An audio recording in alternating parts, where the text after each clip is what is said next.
Hey everybody, welcome to another episode of Courtside with Beilinson Tennis, part of the Tennis Channel Podcast Network. As always, have with my co-host and Hall of Famer, Steve Flink. We have now gotten through Rome, plenty of late nights. We're one step away now. The next tournament, basically the next main tournament, is the second Grand Slam of the year, Roland Garros. Gosh, this clay court season feels so long, but we're right there, Steve. Yeah, we are. Listen, the one prediction I do have that we won't get as much rain in Paris as we had in Rome this week. That was astounding. Day after that, felt really empathetic toward the players having to sit around through so many rain breaks. And it went on day after day after day. There was hardly a dry day in the whole event. So it was an ordeal for these guys, but they got the practice, they got the match play they needed. Now most of them are going to use the next week to get ready for Roland Garros. There'll be a few guys that'll play in some 250s in the coming week. Right. And I'll say this, there were some really, really top players that got upset very early in Rome. And to name just a few, Jesse Pegula lost, Sabalenka lost. This is all like Thursday, May 11th, right? You have Monday, May 15th, Carlos Alcaraz lost. To me, Pegula, Sabalenka, Alcaraz, they played so much tennis. No reason to panic. They're ready. They'll rest up. If they lose in Roland Garros, it's not because of what happened in Rome. I'll tell you that much. They should be full of confidence and ready to go when this slam starts. Yeah, I think so. Pegula's a little bit different than the other two because she prides herself on the week in, week out results, and she got to number 3 through consistency, not through necessarily climbing to the heights and winning a lot of tournaments. But you're right in that she had played and won a lot leading up to that. It might make her a bit fresh for Paris.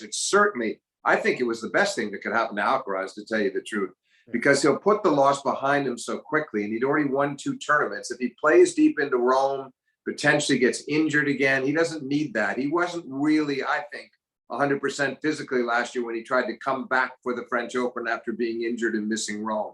So my feeling is he actually will be relieved that it happened, and I still make him the clear favorite for Roland Garros. No, I agree. A person that I've said as a dark horse, again, not to win it, but maybe, depending on the draw, maybe a quarterfinal. Musetti, he had a nice run there. Tsitsipas beat him in 2 tight sets very late at night. I think they got on 11 o'clock at night or something like that. They started.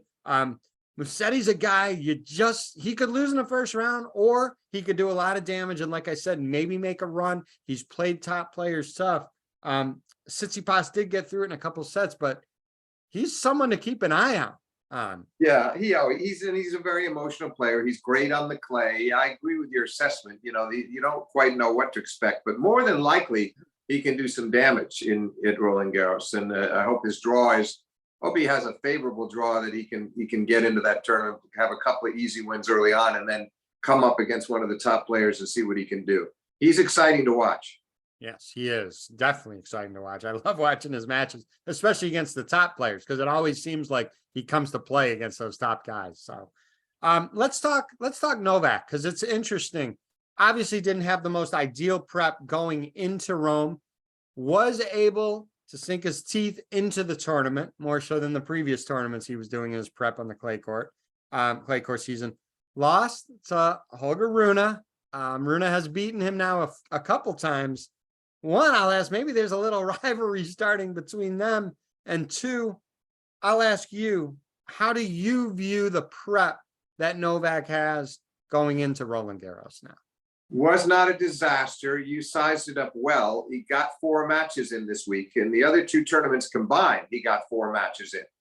He got 3 wins this time, as opposed to winning 1 match in each of the other 2 tournaments. So in that sense, yes, a little. It helps in the preparation. I think he wanted a bit more. Obviously, he would have liked to have beaten Rune and gotten a crack at Casper Ruud, and then maybe been in the finals playing Medvedev today, and that would have been ideal if he could have done that. Having said that, as long as he's healthy, David, that's my biggest concern. He still had the elbow sleeve on a little bit in his first match in Rome. Then we saw that discarded, but he had a little treatment before he beat Nori in the round of 16.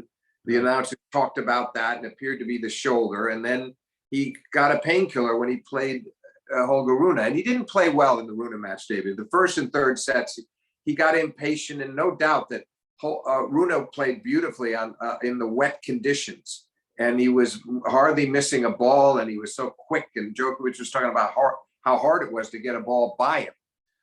So part of it was how well Rune played, but Novak didn't keep up his end of the bargain in either the first or third sets. He managed to squeeze out the second.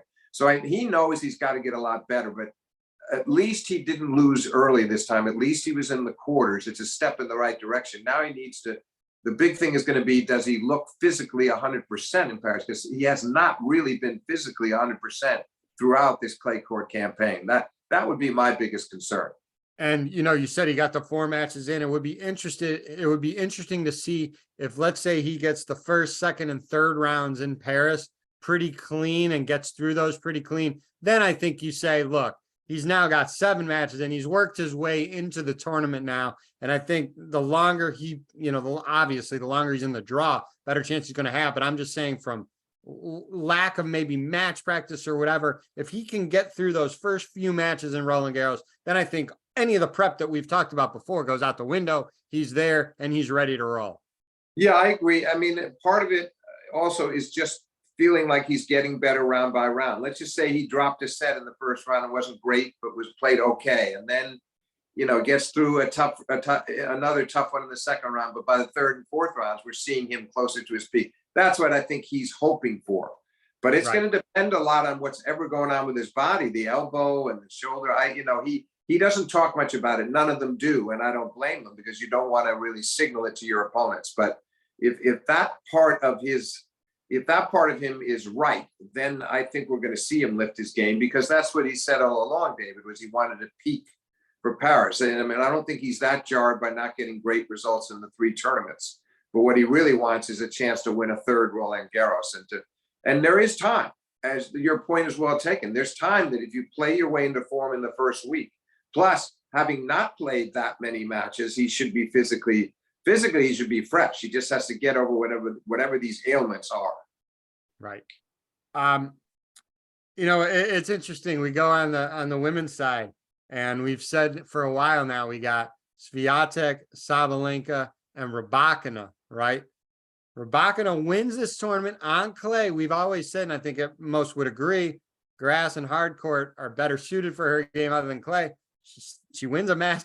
She wins this tournament in Rome. Yes, several of her opponents had to retire, including Swiatek when she had to retire. I think it was 2-2 in the third. Then even in the final, she won and her opponent had to retire.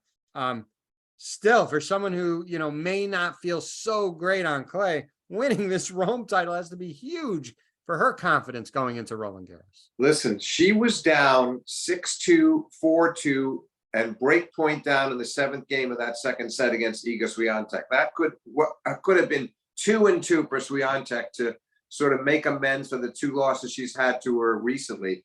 That was a really gutsy effort just to even get it back into the 3rd set and be a 2-all in the 3rd. That's the part nobody talks enough about, that, David. We talk about her serve, which is one of the best in women's tennis, but that temperament, she's unshakable. I love the way she competes, and she didn't panic when she was way down against Iga, and she just hung in there and managed to guts out the second set, got it in a breaker, and went to 2-all in the 3rd. So I'm impressed. I honestly think it's her worst surface, but even on her worst surface here, she's going to be a strong contender in Paris, and then watch out when she goes back to defend her Wimbledon title. Yeah, that trifecta, what I said, is fun to watch. Yeah. Swiatek, Sabalenka, and Sabalenka, we didn't talk about it. She'll bounce back. She'd come off a title and she'd beaten Iga, and she's not going to be terribly jarred by that either. And she's also played a ton of tennis. So I think she's still very confident going into Roland Garros. And actually, I think she's happier on the clay than Rybakina. I think she considers it one of her best surfaces. So let's see what happens with her. I'm optimistic. No, I agree with those thoughts. All right, so we'll go to the men's semis. It's interesting. If I have this right, it's the first time there would be a Rome final without Rafa or Novak in 2004? That's crazy. Yeah, it's crazy. It's crazy. Well, that's because people forget, Rafa winning, I guess, 8, Novak winning 6 constantly that playing finals against each other. I mean, Novak in a slew of other finals, so that they've been such a major presence at that event. And yeah, finally it didn't happen this year. But it made for a very intriguing final weekend, because we got the Tsitsipas semifinal against Medvedev, and then we got Rune and Ruud, which was something of a sort of ballyhooed as a grudge match, although there really wasn't much that happened in this match. They were very respectful here, and I don't think Ruud had any problem with Rune's behavior in this case. But those were really interesting semifinals, followed up by a terrific final today with Medvedev taking the title over a Rune. Terrific. I mean, Daniil Medvedev, I mean, here's a guy who really has a disdain for clay, right? All of a sudden he wins this title. He won his semifinal match 7-5, 7-5, and he won the final 7-5, 7-5. Beat Tsitsipas in the semis, and then, like you said, beat Rune 7-5, 7-5 in today's final. I won't ever say he's becoming a clay courter, but how'd you see him play both those matches? No, I mean, I think he is. I honestly think he is. He was in the quarters of Monte Carlo. Okay, he lost to a top of the line Rune there. And then he lost to his countryman Karatsev in Madrid. That's a funny place with the altitude. And he didn't have a bad tournament. It was the round of 16, won a few matches there. But this was very impressive. He beat Sasha Zverev again, the third time in recent weeks that he's beaten Zverev. But unlike the two previous clashes, this one was very straightforward, straight sets, although he struggled a bit in the second, had to save a set point. And then the Tsitsipas match was really interesting, David. They had to sit around for hours on end. They were delayed. They started. They got to 4-all. They left the court. They came back and played one game, left the court again. They were away for hours on and finally got it done. And as you said, 5-5, same as the final. But it was interesting because Tsitsipas was down early. It was down a break in both sets and came back into it. But where I think he really hurt himself is in first set. It was 5. He had come back from a breakdown and he got it back to 5-all and had 40 love and lost his serve from 40 love with a double fall line break point. That really hurt him. But same thing in the second. He made a spirited comeback to get back in it, and then from 5-all, Medvedev was unstoppable again. So in the crunch, he really came through, and it was quite similar today in that it looked like most of the first set that Rune had the upper hand. He had more chances. He had a love 30 at 1-all. He had it 15-40 and at 2-all, but Medvedev worked his way out of those service games. Meantime, Rune is holding pretty easily, but finally at 5-6, Medvedev just pounced and he got to a set point, and then a drop shot from Rune kind of hung a little bit, sat up a bit, and Medvedev came charging in and just nailed the fourth cross-court forehand winner. But then so he's got the set. Before you know it, he's down 2-love in the second. And the second set was just fascinating. It was 2-love for Rune, then Medvedev up 3-2. Then 3 games in a row for Rune, 5-3s, and he ends up serving for the set, and Medvedev runs out the set on 4 straight games. But the tennis, I thought, was really quite impressive from both in both sets, frankly. More breaks in the second set, but Medvedev very level-headed throughout, not losing his cool. He's in a very good frame of mind, and why wouldn't he be? It's his 5th title of the year. Yeah. 5 titles before even Roland Garros. So, in terms of the race, he's ahead of everybody, and he's setting the stage for a very big year, and he will be in strong contention along with Alcaraz and probably Djokovic if he can find the top level of his game again. It may be a 3-way race for number 1 in the world when we get down in the home stretch. But Medvedev, I thought he played terrific tennis in these last couple of rounds, and those are morale boosting wins, David, to beat Tsitsipas, who'd won 4 of the last 6 against him, to beat Holger Rune, who beat him the last time in straight sets pretty comfortably in the quarters of Monte Carlo, and then to come back today to fend him off in a tough first set and then make that comeback from 3-5 down in the second. I mean, he's got to feel very good about himself. And these are not easy draws, Steve. I mean, he's beating top of the line players. So yeah, total morale booster. Top of the line players who excel on clay, because at this point it's Rune's best surface, and you could argue that it's also Tsitsipas's best surface, and Tsitsipas beat Medvedev a couple of years ago at the French, and Tsitsipas, of course, that year he got to 2 years ago to that final, the French, and had 2 sets to love against Novak. Plus he won Monte Carlo 2 years in a row leading up to this year. So we know how good Tsitsipas can be on the dirt. And you would have thought maybe that gives him a little edge against Medvedev, but it did not. Medvedev was just too solid from the baseline. All the talk about sliding. It's true that he's not a natural slider the way a lot of clay court players are, but he's still, when he's right, he's hardly missing a ball, and he seems to be the footwork seems to be getting better and better, and the serve is still pretty devastating to deal with, even on clay. So I honestly think, David, that he's like a top 3. You could argue top 3 or top 4, but he's got to be in the top 4 candidates to win Roland Garros on this form. So correct me if I'm wrong now. Will he be the 2nd seed going in? Yes. So that means Carlos and Novak will now be on the same half. Well, maybe not. Maybe it could be right. It could be. Yeah, it could work out differently. Right. But yes, by winning this title, Medvedev moved up to 2. And you think about it, David, he was 12 in the world after the Australian when he lost to Sebastian Korda. 12 in the world. He'd fallen out of the top 10 because he was in the finals there last year. And things were not looking that good. And I don't think he was feeling great about things. And it hadn't been a terrific end of 2022 or start to this year.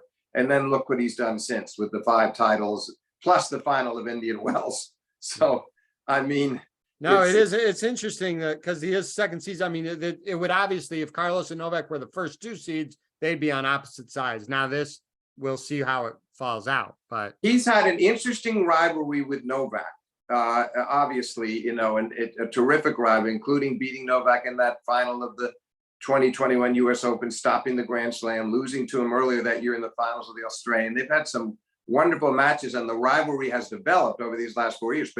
But Medvedev has only played Carlos, though, that one loss here on the hard courts in the US, just a few months ago. Right. And so you say in Indian Wells, so you say to yourself, okay, that one he took a shellacking, and he was a little bit puzzled about what he should do tactically against Carlos. So in a way, I think he would, with no disrespect to Novak, but in a way, I think he'd rather be, worry about playing Novak in a semi and hold off on Carlos until the finals, if need be. So I don't think Medvedev is distressed by that draw at all. I think for the fans, it would be better if Novak and Medvedev ended up in the same half. So there was still a potential if Novak and Carlos were to meet. It'd be better for everyone if they met in a final. But let it end. The ideal scenario for me is Djokovic and Medvedev square off in a semi with the winner to meet Alcaraz in the final. I don't think you could have a better finish. And don't sleep on Holger Rune. He's got a ton of wait. I'm not counting him out as all. Again, he's solid top 4 there. You could argue about whether he's the 3rd most likely to succeed there or the 4th, but he's right there. He and Medvedev are right on the heels of Alcaraz and Djokovic. Meantime, I think from Alcaraz's standpoint, you just touched on something without realizing. I think Alcaraz doesn't want any part of Rune right now. Don't get me wrong; he's not afraid to play him. But if he had a choice of who to face, right? Yeah, I don't think it would be one of the people he would choose to play. And he was having a hard time with him in the Paris indoor event last fall before he got hurt at the end of the 2nd set. He'd already lost the 1st, so it was hard to gauge on that one day. But I do think Rune, that would be fascinating if that's how it played out. And it was Novak and Daniel in one semi, and it was Holger Rune playing Carlos in the other semi. That could be a blockbuster semi. Both could be blockbusters. Both could be blockbusters, 100%. I think tennis fans would love to see that. All right. We have to talk about a couple withdrawals for Roland Garros, and that's both Andy Murray and Rafa Nadal. I'll say both not surprising, obviously for different reasons. Andy, he knows his best chance at this stage of his career is the grass, way over any clay court event. So I don't think anyone was really surprised that he wants to kind of focus his energy on the next slam, which should be Wimbledon. Rafa did everything he possibly could. You know how much he loves that place. That's his home court, right? And he was trying every which way to try to get there. I think a lot of it came back to what you said.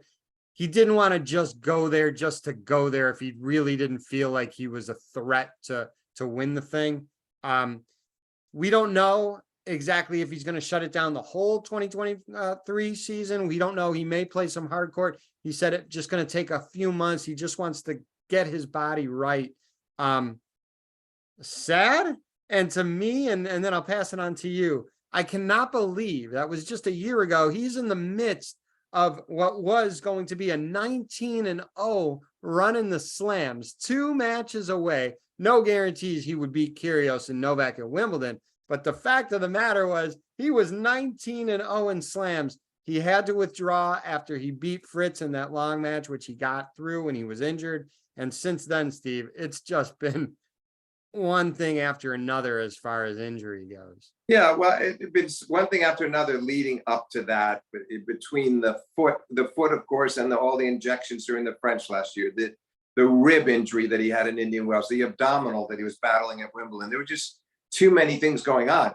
Now, what I took from this announcement is, you're right, he was a little vague about the timetable, and I don't think he really knows for sure how long he's going to sort of put the racket down for a while and heal. But to me, I don't see any way he plays the US Open. He's certainly not going to play Wimbledon. And I frankly think I don't even think there's a 5% chance he plays the US Open. I think his plan is get healthy, maybe start practicing over the summer and building up a bit so that he can try to have sort of a farewell campaign next year. He wisely said it would probably be his last year. He didn't say it would definitely be, but I think in his back of his mind, he probably believes it will be. But I think he'll realize that if he kind of writes this year off, it makes sense, and that's his only way to maybe believe that good things could happen next year. If he were to try to rush back and be ready for the Open, it just doesn't make sense to me. So I think he's going about it in his usual intelligent, analytical way.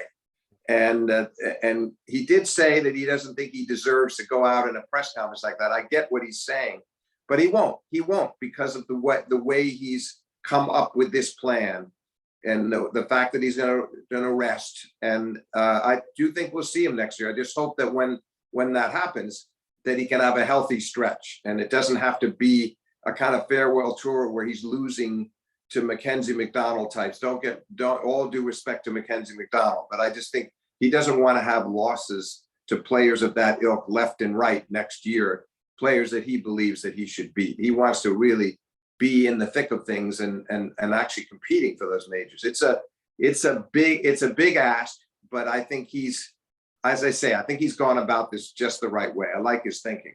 I do too. And it'll be interesting how he schedules his 2024. He's going to really have to pick his spots carefully. And the only thing is yeah, let's say he does get healthy.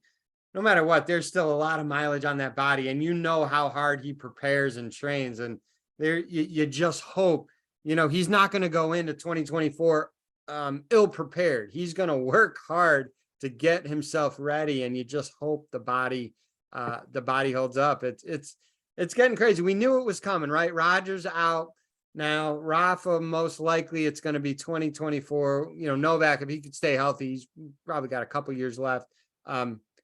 But you see these young kids, you see Rune, you see Medvedev, you see Tsitsipas. They're not even really young kids anymore. Obviously, Carlos, he's just 20 years old, but you're seeing some really good rivalries start to develop outside the big three. I know tennis will be fine without the big three, but it's always some of that apprehension. Like, these guys carried the sport for so long, Steve. And you do it with any sport, right? You had Magic Johnson and Larry Bird, and then you're like, oh, who's next? You had Michael, right? Then you have Michael, then you have Kobe Bryant and LeBron. Like, there's always apprehension of who's coming next, but the sport itself moves on. And how sad it is to see these legends leave the game. I think there's plenty of people there that will still carry this sport to even a better place.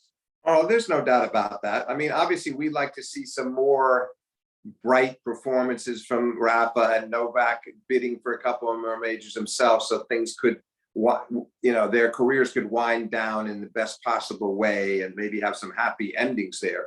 But I think there was something, it was almost meant to be that Carlos won the US Open last year.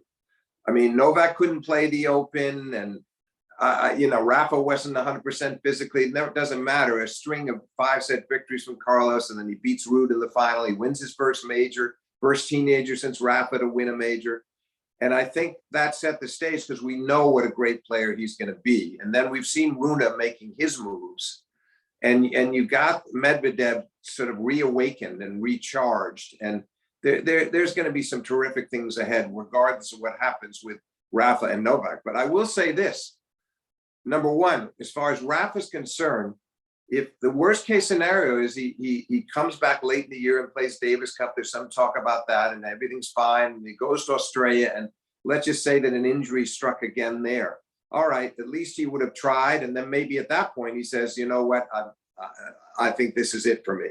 But he would have given himself another chance. Yes. And as far as Novak is concerned, these injuries he has right now sound minor, but they seem to be, they have to be very unsettling to him. He takes such good care of his body. He's got all that elasticity. We always talk about what a physical phenomenon he is. But he has had, something's been going on here lately between the leg injury in Australia and now the elbow and possibly the shoulder. So things are catching up to him a bit too, even as meticulous as he is about his training, which Rafa always has been too. But we thought of Novak as less injury prone, and by and large he has been. Right now though, he's going through a difficult time. And when I said earlier, the sport's going to go to even, we got enough guys in going, and sport's going to be fine, it's going to be in a great place. I'm not saying that these guys are going to match the big three with slams. I mean, you got to remember, and we've said it so many times, the reason these three guys have so many slams was there was such a big distance between 1, 2, and 3 versus 4, 5, 6, 7, 8. You're not going to see that most likely in the future. You're going to see 5, 6, 7 guys all tightly together. Yeah, so they're going to divide up slams. So that's why it's going to be extremely hard to get those crazy numbers with slams. But that doesn't mean it's less of a level of the sport is going down at all. It's the way of the competition. No, I agree. But also the thing we have to remember with the iconic trio is that the drive was how they played off each other. It wasn't sort of not envy, but they tried to get better. Novak knew he had to overcome these two phenomenal players in Federer and Nadal, and had to come from way behind in both rivalries to overtake them eventually. And they made, obviously the old cliche, but it's so true, they made each other better. And then they kept winning an incredible number of majors. Now I have to say, I think I do project that I'd be shocked if Alcaraz ends his career with anything less than 12 to 14 majors. I'd be shocked. He got on the board with his first one at 19 last year, and I expect him to be around a long time. And you can just hear it and see it and you see it with Rune too, that the depth of their ambition, how much they want it, and how they don't shy away from expressing it. So I feel like I'm seeing some good signs, and I hope Sinner will join them too, that we can still see some prolific achievements. But to have it end up as 22, 22, 20 in majors that's asking too much of these people. But I do think Carlos is going to climb high on the charts and be way up there in the double digits, somewhere in that 10 to 20 range. A stat that still floors me, and I don't know if Novak's done it, I just thinking off the top of my head is, when you look back at the big three, those guys won slams 21 sets to 0. They won majors without losing a set. Rafa did that at the French. Roger did that at Wimbledon. I mean, that's just crazy, Steve. Think about that. Winning a Grand Slam, not losing a set, 21 sets to 0. That's crazy. Yeah, well, it's crazy. I wouldn't say it was crazy for Rafa and Roland Garros, because he was so much better. He was so far superior on clay, which is why he's got 14 of the French, and why I think 62 of his 93 titles are on clay, is that we haven't seen anything quite like that. Roger was great on grass, but there's not nearly as many grass court events, obviously. And Novak is great on all surfaces, and particularly good on hard, you'd say. But Rafa was just so far superior on the clay that it never surprised me that he could go through those fields without losing a set, because he just, he was relentless, and he would prime for that tournament every year. You know, Roger Wimbledon may be a more impressive in some ways because the guys like tiebreakers, right? yeah, tiebreakers, or guy just gets hot for one set, one break, and beats you. So maybe a little harder to achieve that. But Rafa, it never surprised me. I always thought there was a shot that he could pull that off in Paris. Incredible. What else before a few final things I just wanted to mention? Anything else? No, I think we've covered a lot of ground. I mean, I'm looking forward to the French, and I think, I guess either way, that the men's draw should be great either way, because either Novak could end up playing Carlos in the semis, which we'd rather see at the final, and then you'd have Rune against Medvedev again, or it goes the other way and it's Djokovic, Medvedev, and Rune against Carlos. But I don't think we can go very wrong with that semifinal lineup if that's how it plays out. No, last question. I'm going to give you two Americans. Coco Gauff, she made the finals last year. She had a good draw, but still, that's an incredible accomplishment. She lost on Sunday, May 14th, a week ago today, in Rome. And Taylor Fritz, who Taylor was consistent in the clay court season up until Rome. Again, he played a lot of tennis. Are you seeing both those players? Again, we haven't seen a draw yet. It's a while before that comes up. In your mind, are you seeing both them make a serious run at this thing, or you're a little hesitant? No, I'm hesitant. I mean, Coco, it's going to be a little of a burden to live up to having been in the finals a year ago, and it was unexpected and it was fun, and she surprised a lot of people. She surprised herself. I don't see that kind of thing happening this year. I just hope she can have a good tournament and maybe make the quarters. Taylor's a different story. He's been in a little bit of a slump lately. He was so consistent up until the middle of the clay court circuit. Started it off really well. He's going to play at 250 this coming week. No, I could see him not winning the French, but I could see him make a really nice run. I wouldn't shock me to see him certainly in the quarters and then make a go of it against one of the top four. But I think he's in a different psychological boat right now than she is, because it has been a rough stretch for Coco, and I'm very sympathetic to it. But he's had overall a very good year. Well, the Americans have a lot. The American men have a lot to live up to, considering their really, really good performance in Australia. I don't know if they'll be able to match that, but hopefully we'll get a few of the guys make good runs on the clay. We'll see. It'll be exciting to watch, right? Yeah, I hope so. I mean, Tiafoe struggled a bit. I don't know if it's his best surface. I think Taylor's the most comfortable on it. Tommy Paul hasn't been playing as well lately, but he's capable of going on a decent run in Roland Garros, just as we saw when he made that surprising surge into the semis in Australia on the hard court. So we'll see what the Americans can do. But as far as Fritz is concerned, I'm kind of optimistic that he's going to come round again and recover his best form. One thing I do want to mention outside of professional tennis, it just happened today. The NCAA team championships, we referred to it in a previous episode. Always so fun to watch. The University of North Carolina, the women, they won their first team championship. They've won the indoors a few times, but they never won the team championship in the spring. So congratulations to them. And the Virginia Cavaliers men team, they now won back-to-back. Shout out for them. The individual competition now starts tomorrow, Monday, I believe. It's always a kind of different feel, right? Because it's more individuals versus team, and the crowds may be a little bit more sparse when it's just individual competition. But it's still fun to watch. If you get a chance to check it out, the level there is super high. And we've talked about this several times, Steve, with professional tennis, how physical it is. And you're starting to play later and later in your career. College tennis is a viable path. We've seen it, especially on the women's side. A lot of Grand Slam finalists, Danielle Collins, Jen Brady, just to name a few. I know I'm forgetting a few more, but those are just two that pop up in my mind. On the men's side, Cam Norrie, he played at TCU. It's becoming a viable pathway to the pros. So if you have time, check it out. High level. Agreed? Oh, yeah, absolutely. And I would say, I do think they take a lot of pride in the individuals who are representing their colleges too. You're right. It's a different situation, different feel, but I still think they feel like they're representing their schools, and they're very proud of that. 100%. All right. Well, this was fun. We got a lot. We covered a lot, Steve. And second slam. It feels like we've had a lot of tennis in 2023, and we haven't even started the second slam yet. So exciting stuff. We're going to do this next week, probably if not the eve before the French Open, probably the day of on that Monday. So we'll see what's going to happen. It's going to be a very, very interesting second slam. I think so. I think so. And obviously it's going to have a whole different feel to it. It's going to be a strange thing to have no Rafa. I mean, look at that dominance. He played it 18 years in a row. He won it 14 times. Two players beat him.